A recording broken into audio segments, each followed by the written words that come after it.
মধ্যে পরিবাসন এক এক গৃহে অনুষ্ঠিত হয়ে থাকে। হরে কৃষ্ণ। এই পরিবাসনের যে কি গুরুত্ব, এটা কিন্তু আমরা অনেকে উপলব্ধি করি না।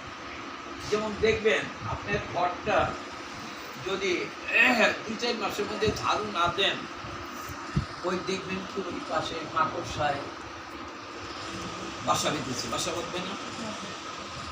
তারপরে ওই ঘরে ধুলা বালি জমা হয়ে যাচ্ছে। যেখানে যে জিনিস রাখবেন সেই জিনিসটা, একটা সুন্দর জিনিস রাখলেও সেই জিনিসটা ময়লা হয়ে যাবে, যাবে না?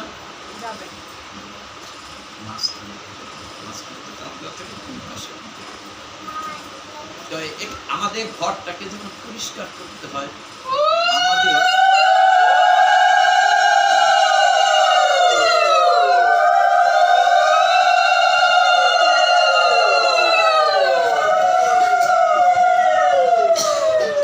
আমাদের এই বাস গৃহখানাকে যেমন মাঝে মাঝে ওই যে বাজারের থেকে ওই যে খেজুর গাছের ওই যে ডাব দিয়ে ওই যে বানায় না, ঘর ছাড়ু, ওইটাই না আপনারা মাঝে মাঝে পরিষ্কার করেন না? পরিষ্কার করলে ঘরটা কি হয়? পরিষ্কার হয় না। সমস্ত ওই যে মাকড়সা বা এমনি ময়লা আবর্জনা থাকলে ঘরখানা যদি একটু ঝাড়ু দেওয়া হয়, ঘরখানা পরিষ্কার হলে ভালো দেখা যায় না খারাপ দেখা যায়? শুনে রাখবেন, দেখবেন আপনার ওই মন্ত্র আপনি জপ করবেন, দেখবেন আপনার বিপদ কেটে যাবে। এই মনোবল অন্তরে রাখবেন, যতই বিপদ আসুক। একজন মাঝি যদি পদ্মার মধ্যে ঝড়ে পড়ে, সে যদি ভগবানের নাম অর্থাৎ গুরু প্রদত্ত বীজ মন্ত্র স্মরণে রাখতে পারে আর গুরুকে স্মরণ করতে পারে, তাহলে তার তরি ডুববে। জয় জয় শ্রী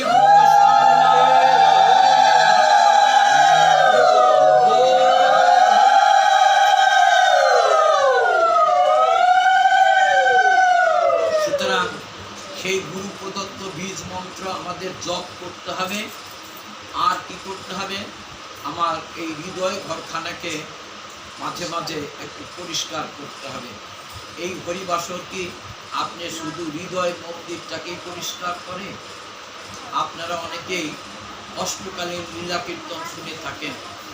সেখানে আমাদের একবারে আমাদের এই যে কালীপদ সাহার বাড়িতে, কালীপদ সাহার বাড়িতে একবার কীর্তন হয়েছিল না? আমাদের যে শুভারামপুরে কালীপদ শাহ, ওই যে তার ভাই নাম যেন, ভাইয়ের নাম কি যেন? ব্রজেন শাহ। ওনাদের বাড়িতে নামযজ্ঞ হয়েছিল না? অষ্টকালীন হয়েছিল না? তো ওইখানে আমাদের অষ্টকালীন লীলা কীর্তনে জাগরণ কীর্তন করেছিলেন অধ্যাপক মিহির কুমার ঘোষ। তো আমি ওই জাগরণ কীর্তন শুনেছিলাম। ওই জাগরণ কীর্তন উনি একটা কথা বলেছিলেন, যে আকাশে যদি চন্দ্র সূর্য উঠে, সূর্য উঠলে আমাদের ঘরের যে অন্ধকার, ওই সূর্যের আলো যখন ঘরে ঢুকে তখন ঘরখানা কি আলোকিত হয়ে যায়, ঘর আলোকিত হয় না? উনি বলেছিলেন চন্দ্র সূর্য, বহুচন্দ্রিকা কীর্তনে বলেছিলেন, এই যে বাহ্যিক জগতের চন্দ্র সূর্য, এটা আমার ঘরে, আমার ঘরে অন্ধকারকে দূরীভূত করতে পারে, কিন্তু আমার এই হৃদয়ে যে অন্ধকার আছে, ওই বাইরের আলো কি আমার হৃদয়ের মধ্যে প্রবেশ করতে পারে? বাইরের আলো আমার হৃদয়ে গৃহে প্রবেশ করতে পারে না। সুতরাং আমার এই হৃদয়ের মাঝে যত অন্ধকার আছে, সেই অন্ধকার কিন্তু বাহ্যিক জগতের চন্দ্র সূর্য এটা দূরীভূত করতে পারে না। তাই আমার হৃদয়ের অন্ধকারকে দূরীভূত করতে পারে কে? গৌর রূপ চন্দ্র। গৌর চন্দ্রের যখন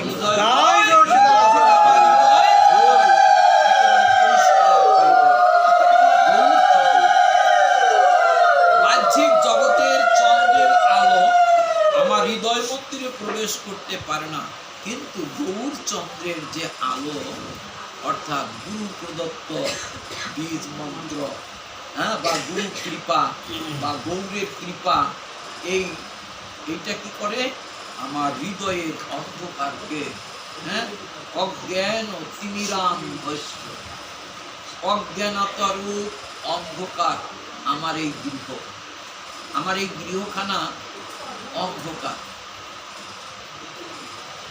আমার এই হৃদয়ের গৃহখানা, আমার হৃদয়ের, হ্যাঁ, হৃদয় গৃহখানা অন্ধকার, কিন্তু আপনাদের প্রত্যেকের হৃদয় গৃহখানা আলোকিত। কেননা আপনারা ঠিক মতো আলো জ্বালতে পারেন। প্রভুপাদ নন্দলাল গোস্বামী একটা কথা বলেছিলেন ভাগবত পাঠে, একটা ঘর যদি 100 বৎসর অন্ধকারে থাকে, তালা দেওয়া রইল, কোনো ঘরের মধ্যে কোনো আলো নাই, 100 বছর অন্ধকারে থাকে। আচ্ছা, এই 100 বছরের অন্ধকার যদি দূর করতে হয়, তাহলে 100 বছর ব্যাপী কি এখানে আলো জ্বালাইতে হবে? একদিন যদি একটা বাল্ব সেট করে সুইচ টিপে যান, দেখবেন 100 বছরের অন্ধকার কোথায় চলে গেছে। আজকে আর ঘরে কোনো অন্ধকার থাকবে না, ঘরখানা আলোকিত হয়ে যাবে। কি কথাটা কি বোঝা গেল? ঘরখানা 100 বছর অন্ধকারে ছিল, কিন্তু আজকে একটা দিয়ে সলাই দিয়ে যদি একটা মোমবাতি জ্বালাই দেন, ঘরটা আলোকিত হবে না? বা একটা বাল্ব সেট করে যদি সুইচ টিপে দেন, ঘরখানা আলোকিত হবে না? 100 বছর যে ঘরখানা অন্ধকারে ছিল, সেই ঘরখানা যেমন একটা আলো জ্বাললে নিমেষেই ঘরের অন্ধকার দূরীভূত হয়ে যায়, এই রাধা গোবিন্দ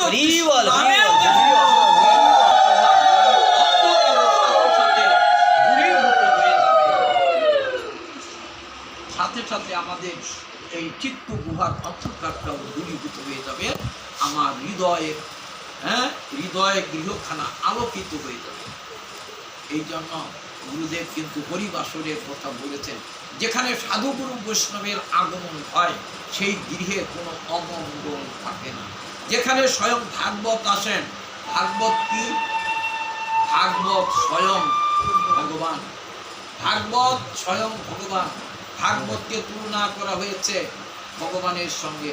এই জন্য যে বাড়িতে যখন পাঠক ভাগবত নিয়ে আসেন, সেখানে কিন্তু সাথে সাথে উলুধ্বনি দিতে হয়, উলুধ্বনি দিতে হয়, জয়ধ্বনি দিতে হয়, ভাগবতের জয়ধ্বনি করতে হয়। কেন? স্বয়ং ভগবান আমার গৃহে এসেছেন, জয়ধ্বনি উলুধ্বনি দিয়ে তাকে বরণ করে। দেখবেন অনেকের গৃহে যখন ভাগবত নিয়ে যাওয়া হয়, সবাই কিন্তু সাথে সাথে উলুধ্বনি দেখতেন না।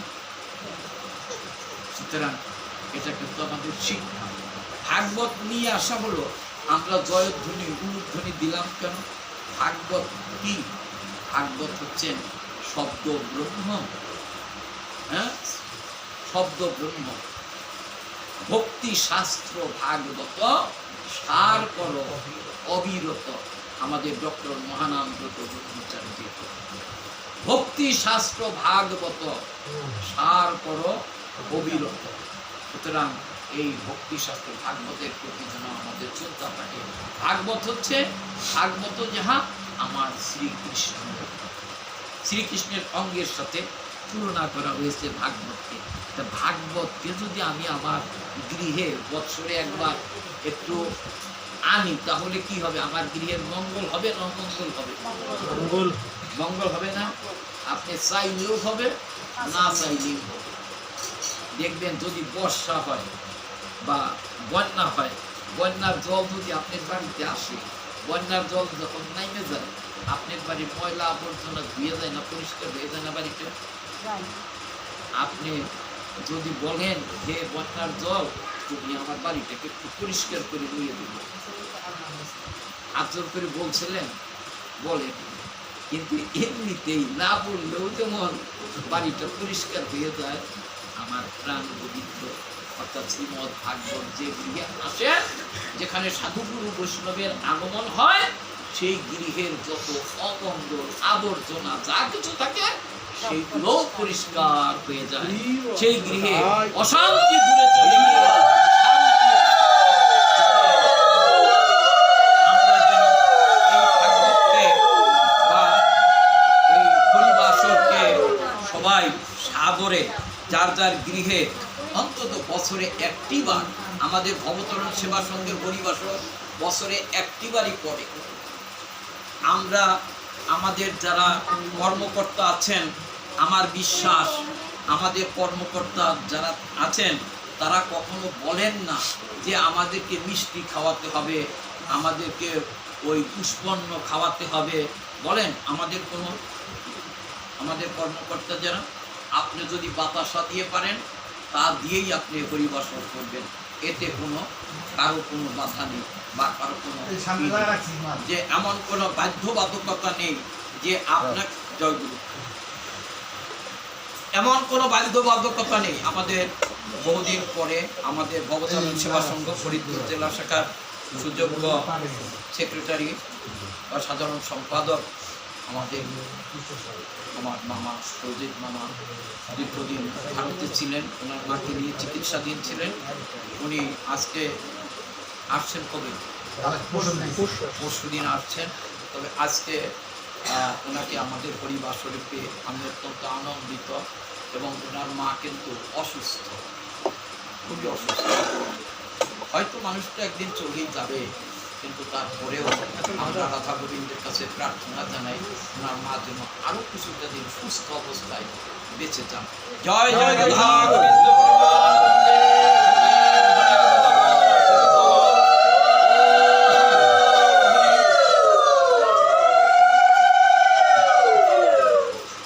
আচ্ছা, সবাইকে উলুধ্বনি দিচ্ছেন, আমার কেমন যেন কানে একটু ফটকা লাগলো। ফটকা লাগলো কেন? সবাই উলুধ্বনি দেন, তবে এইবার আমি দেখবো সবাই দেন কিনা। যিনি উলুধ্বনি দিবেন তার মঙ্গল হবে, আর যিনি উলুধ্বনি দিবেন না তার কিন্তু মঙ্গল হবে না। এটা আমার কথা না, আমাদের ডক্টর মহানামদত্ত ব্রহ্মচারীজির কথা। যে মুখে কৃষ্ণ নাম হয় না, যে মুখে জয়ধ্বনি, গোবিন্দের নামে জয়ধ্বনি উলুধ্বনি হয় না, সেই মুখগুলো ভেক মুখ বুঝেন?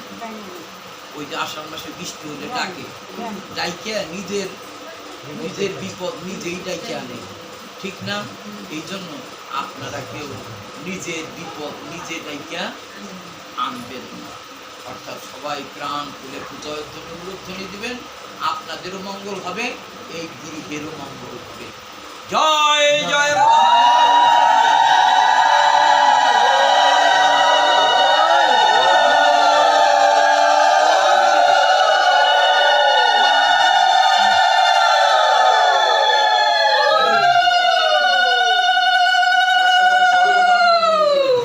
আচ্ছা, আগের জয়ধ্বনি আর উলুধ্বনির থেকে এইবারেরটাকে একটু মানে শব্দটা কি বেশি হয়েছে না কম হয়েছে?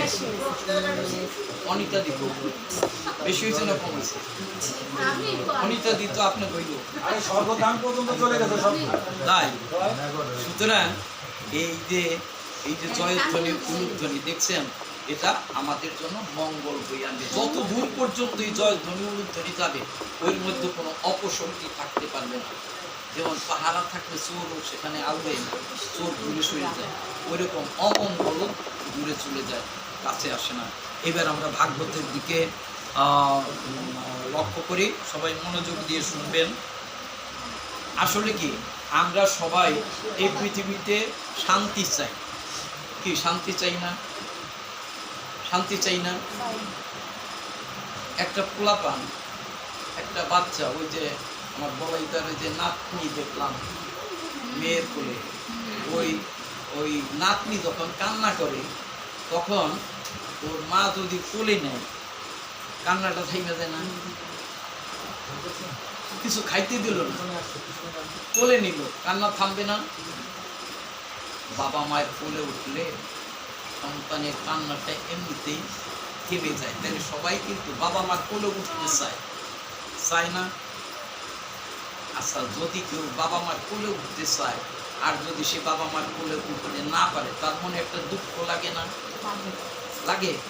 আচ্ছা বলেন তো, আমাদের এই সনাতন ধর্মে এমন একজন ভক্তের নাম বলবেন যিনি পিতার কোলে উঠতে চেয়েছিলেন কিন্তু পিতার কোলে উঠতে পারেন? তিনি কে?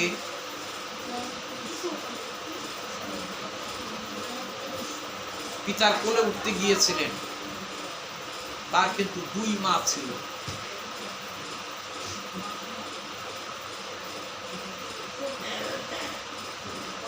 হরে কৃষ্ণ। আজকে আমরা ভাগবত থেকে সেই লীলাটি আস্বাদন করি। পিতার কোলে উঠতে চাইলেন কিন্তু উঠতে পারলেন না, তারপরে তিনি কি করলেন? হরে কৃষ্ণ। মনে একটা দুঃখ না তার, তিনি বলেন ধ্রুব, ভক্ত ধ্রুব। আমরা ধ্রুবের বনগমন, ধ্রুব বনে চলে গেলেন, পিতার কোলে উঠতে না পেরে মনের দুঃখ নিবারণের জন্য তিনি বনে গিয়েছিলেন। কেন? আজকে আমরা ভাগবত থেকে সেই লীলাটা আস্বাদন করি, সবাই মনোযোগ দিয়ে শুনবেন।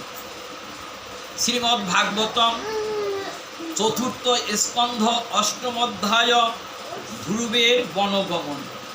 আসলে কি ভাগবতে অনেক লীলা, কিন্তু আমরা সব সময় সব লীলা তো পাঠ করি না, তার জন্য সব লীলা আমাদের জানারও সুযোগ পাই।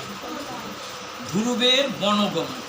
মৈত্রেয় উবাচ সনকাদ্যা নারদশ্চ ঋভুর হংসঃ রুণীর জ্যোতি নৈতে গৃহান ব্রহ্মসুতা যব সন্নুর্ধ রেতস মৃষা ধর্মস্য ভার্যা শীদম্ভ মায়াঞ্চ শত্রুহন অসুত মিথুনম তত্তু নিরতি জগৃহে ভক্ত জপ।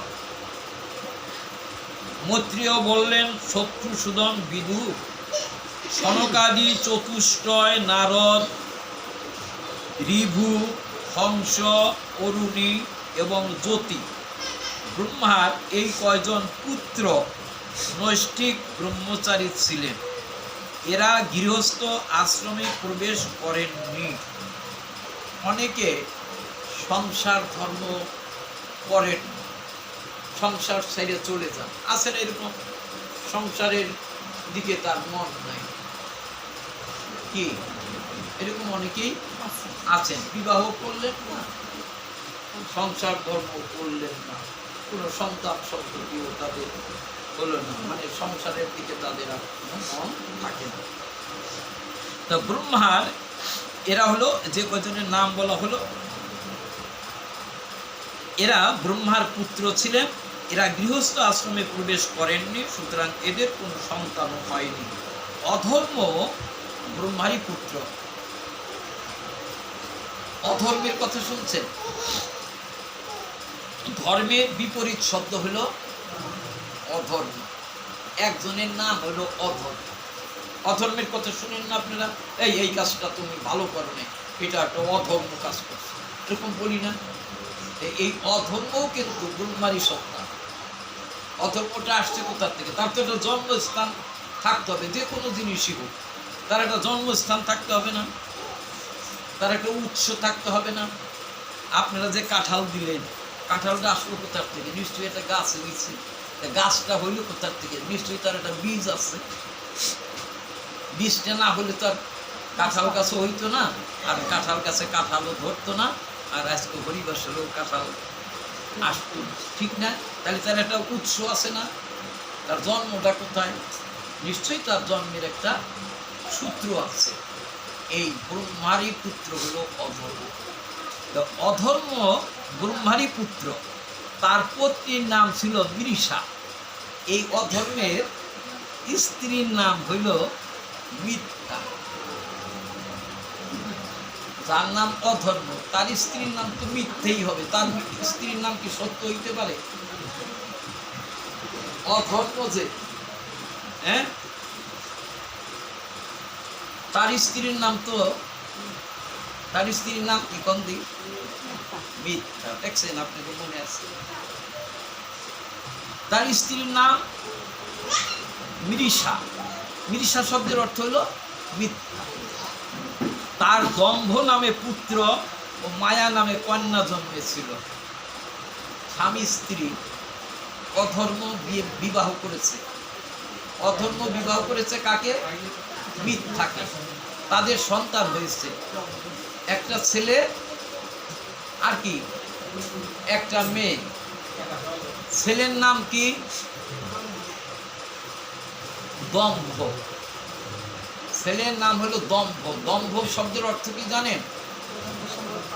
অহংকার। দেখছেন নাম কি সুন্দর সুন্দর বাইচা বাইচা রাখছে না? হ্যাঁ, অধর্মের ছেলের নাম কি? অহংকার। নাম ঠিক আছে না? দেখবেন এই যে, আচ্ছা তারপর মেয়ের নামটা বলে নি। মেয়ের নামটা কি? তার দম্ভ নামে পুত্র এবং মায়া নামে কন্যা জন্মেছিল। এই দুইজনকে, মেয়ের নাম হলো মায়া, এই দুইজনকে নির্দেশই গ্রহণ করেছিলেন, কারণ তার নিজের কোনো সন্তান ছিল না। দম্ভ এবং মায়ার থেকেই লোভ এবং নিকৃতির বা সততা জন্ম হয়। এই যে দম্ভ আর মায়া, এদের সন্তান হইল, দম্ভ আর মায়া এরা কিন্তু ভাই বোন, তাই না? অধর্মের সন্তান। তো তাদের থেকে, মায়ার থেকে লোভ, দম্ভ এবং মায়ার থেকে লোভ এবং সততা জন্ম হয়। তাদের থেকে ক্রোধ এবং হিংসা, এই ক্রোধ ও হিংসা থেকে কলি বা কলহ এবং তার বন দুরুক্তি উৎপন্ন হয়।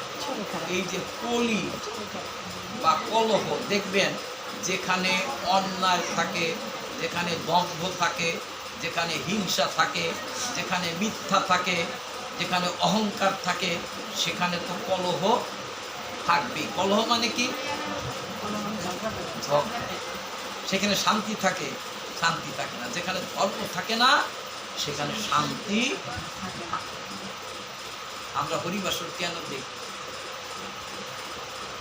যাতে শান্তি থাকে, গৃহে যাতে শান্তি থাকে। প্রথমে আমি বলছি না, শান্তি যদি পেতে চাও, হ্যাঁ,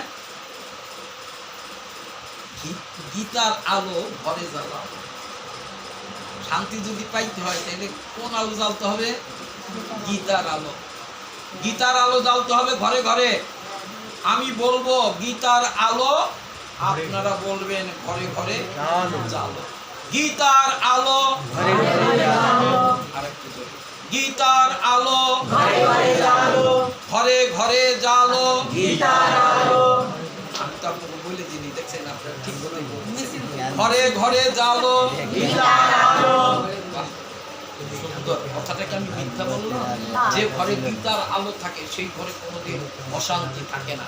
গীতা পাঠ করবেন, আপনার সন্তানের হাতে গীতা তুলে দেবেন, আপনার সন্তান কোনোদিন সন্ত্রাসী হবে না, আপনার সন্তান কোনোদিন মদ খাবে না, আপনার সন্তান কোনোদিন সন্ত্রাসী হবে না। আমরা কি করি? আমার ছেলে মদ খায়, আমার ছেলে দুষ্কৃতিকারী, আমার ছেলে ছিনতাই করে, আমার ছেলে চুরি করে, আমার ছেলে ডাকাতি করে। কারণ কি? আমি আমার ছেলের খবর লই না। সুতরাং আমাদের সনাতন ধর্মাবলম্বী, আমাদের হিন্দু সম্প্রদায়ের মধ্যে অশান্তি কেন? আমরা ছোটবেলা থেকে সন্তানদেরকে ছেড়ে দিই, ইচ্ছা মতো চলে। সুতরাং সন্তানদেরকে মানুষ করতে হবে। লোক সংখ্যা বাড়ে, মানুষ বাড়ে না। কথাটা ঠিক আছে না? লোক সংখ্যা বাড়ছে। ৭১ সালে লোক সংখ্যা ছিল ৭.৫ কোটি, এখন হয়েছে ১৬ কোটি না ১৮ কোটি। ১৮ কোটিতে বাড়ছে না, কিন্তু মানুষ বাড়ছে কয়জন? মানুষের মানুষ যদি হতো, আজকে দেশে অশান্তি। সাধু শিরোমণি বিদুর কলি দুরুক্তির গর্ভে ভয় এবং মৃত্যুর জন্ম দেয়, এবং এই দুইজনের মিলনে যাতনায় এবং নিরয় বা নরক নামক সন্তানের জন্ম। হে নিষ্পাপ বিদুর, এই আমি সংক্ষেপে তোমার কাছে প্রলয়ের কারণ স্বরূপ অধর্ম বংশ বর্ণনা করলাম। এতক্ষণ যেটা আলোচনা হলো, এটা হলো অধর্মের বংশের কথা, তার সন্তানদের কথা, আবার নাতিপুতিদের কথা, তাই না? এতক্ষণ আলোচনা হলো। হে নিষ্পাপ বিদুর, এই আমি সংক্ষেপে তোমার কাছে প্রলয়ের কারণ স্বরূপ অধর্ম বংশ বর্ণনা করলাম। এই অধর্ম বংশ সম্বন্ধে অবহিত হলে এটি পরিত্যক্ত হয়ে পুণ্য সম্পাদনের হেতু হয়। সেই জন্য এই বর্ণনা 3 বার শুনলে মানুষের মনের মলিনতা, কুপ্রবৃত্তি বা পাপ দূরীভূত হয়। ভাগবত বললেন কি, এই অধর্মের বংশের কথা যদি 3 বার শোনা যায় তাহলে সেখানে এই অধর্ম আর হতে পারে না। সবাই সতর্ক হয়ে যায়। আমাদের এই ফরিদপুরে কিন্তু বানর আইছে, জানেন? বানর আইছে জানেন? সাবধান, সাধু সাবধান। বানর কিন্তু ঘরে ঢুকে যায়, ঘরে ঢুকে আপনার খাবার জিনিস তছনছ করে ফেলে। যারা যেখানে বানর আছে সেখানে গেছে তারা বুঝে যে বানরে কি করে। বানর ওই অধর্মের মতো, মানে শান্তিতে থাকতে দেয় না। আমি যখন চরমুগিরে চাকরি করতাম, সকালবেলায় পদে পদে রান্না করে রাইখা এক বাসায় পড়াইতাম, সারে না পড়াইতে গেছি। আইসে যখন ঘর খুলছি, এখন দেখি কি আমি একটা দোতলায় থাকতাম, আমাদের ব্যাংকের এক পার্টি দোতলা ছিল। তা বলছে, বাবু আপনি আমার এখানে থাকবেন, মানে ব্যাংকারদের জন্য অনেক ছাড় আছে। এক ঘরের থেকে ওই বলছে, বাবু আপনি হিটারে রান্না করবেন, আপনার কোনো বিল দিতে হবে না। ওই ঘরে থাকতাম, কোনো ভাড়া দেওয়া লাগতো না। ব্যাংকারদেরকে সবাই মানে কি করে, খাতির করে, তাই না? তো ওখানে থাকতাম। কিন্তু দুঃখের বিষয় কি জানেন, চর্মগুলো হলো বানরের জাত। তা আমি রান্না সান্না করে বেশ সুন্দর করে নিজেই রান্না করেছি, নিজেই রান্না সান্না করে রেখে পড়াইতে গেছি। আইসা ছান করে আইসা খাওয়া দাওয়া করে ব্যাংকে যাবো। আইসা নিচের থেকে দোতলায় উঠবো। এখন দেখি দোতলায় খুব মানে পাওয়া যায়, আলাপ পাওয়া যায়, মানে অতীত আছে ওখানে, বোঝা যায়। তাই বুঝছেন তো অতীত কারা? ওই এখন ওই সিঁড়ি বেয়ে যখন উপরে উঠতে গেছি, দেখি একটা খাট করে আমার দিকে দিয়েছে। ওরা কিন্তু আক্রম বিক্রম করে আসে, কামড় দিয়ে একেবারে মাংস উঠিয়ে চলে যায়। তা আমি অতীত খুব দেখে তারপরে শেষে আমি নিচে নামলাম। নিচে নামে যখন আমি ধূর ধূর করছি, হ্যাঁ, তখন ওই লাঠি নিয়ে উঠতে গেছি, ওরা তাড়াতাড়ি বাইরে গেছে। আচ্ছা, ওরা আমার ঘরে ঢুকলো কেমনি?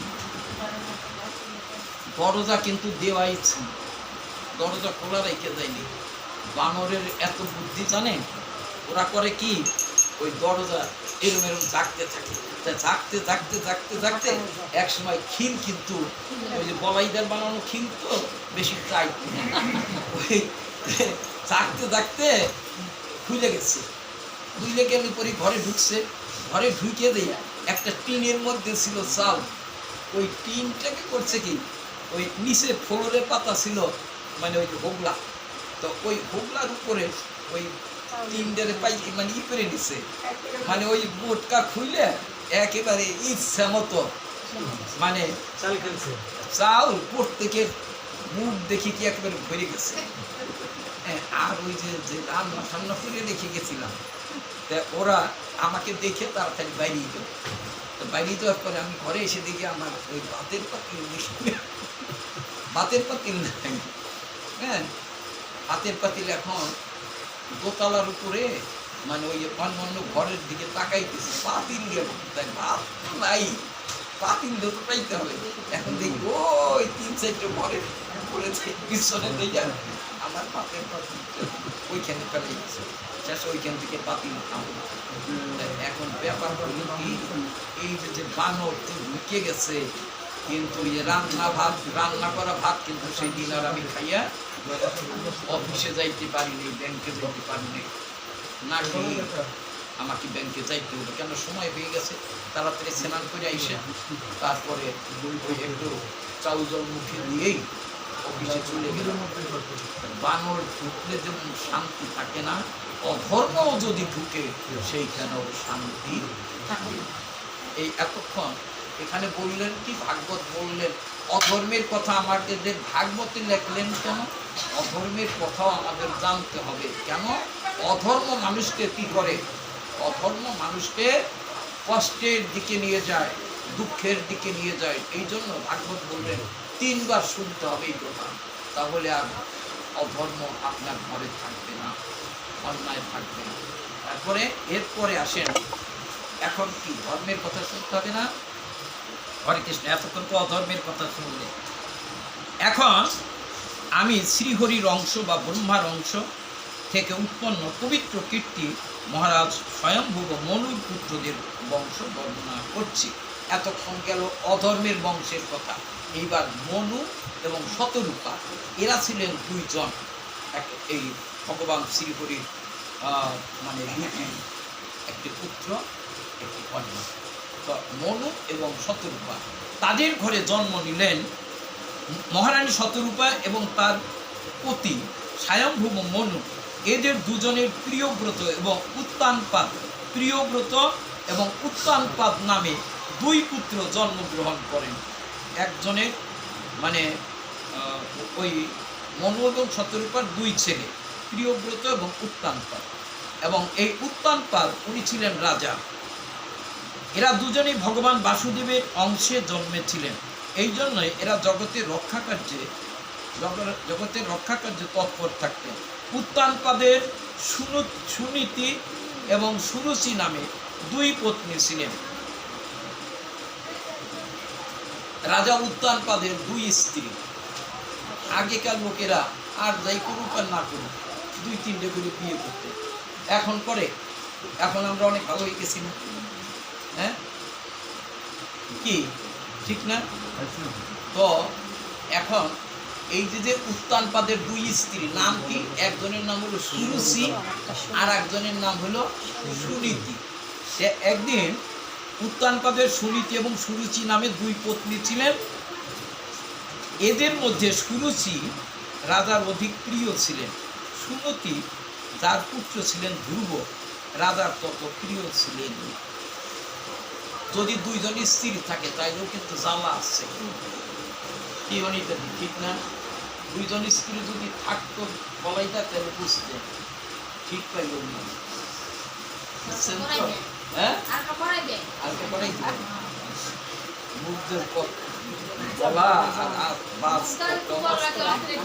তাইলে এইটা কি মাস? এইটা শ্রাবণ মাস। তোমার কিন্তু আছে। যাই হোক, এখন আচ্ছা বলেন তো, রাজা যে রানীদের বেশি ভালোবাসে তার ছেলেদের বেশি ভালোবাসবে না যে রানীরে ভালোবাসে না তার ছেলেরে বেশি ভালোবাসে? হ্যাঁ, তাই না?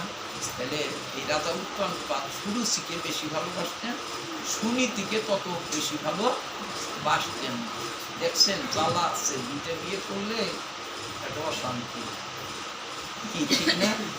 এখন সুরুচির পুত্র হাত বাড়াইছে, রাজা তাকে কোলে নিচ্ছে, আদর করে। কেন না? সুরুচি ভালোবাসে তার ছেলেকে আদর করে কোলে নিতে। এইবার সুনীতির ছেলে হলো ধ্রুব। হ্যাঁ, সুরুচি এদের সুরুচি রাজার অধিক প্রিয় ছিলেন। সুনীতি যার পুত্র ছিল ধ্রুব, ওই ধ্রুব গিয়ে হাত পাচ্ছে বাবার কোলে উঠবে, কিন্তু রাজা ধ্রুবকে কোলে নিলেন। হ্যাঁ, কেন? পাশে আবার সুরুচি দাঁড়ানো ছিল। সুরুচি, আচ্ছা ওই দুইজনের মধ্যে সুরুচি আর সুনীতি এই দুইজনের মধ্যে সম্পর্কটা কি? হ্যাঁ, সতীন ভালো বুঝে না?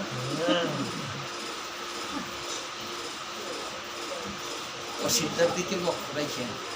যদি সতীন আইসা যায় ঘরে তাইলে কিন্তু অশান্তির শেষ নাই।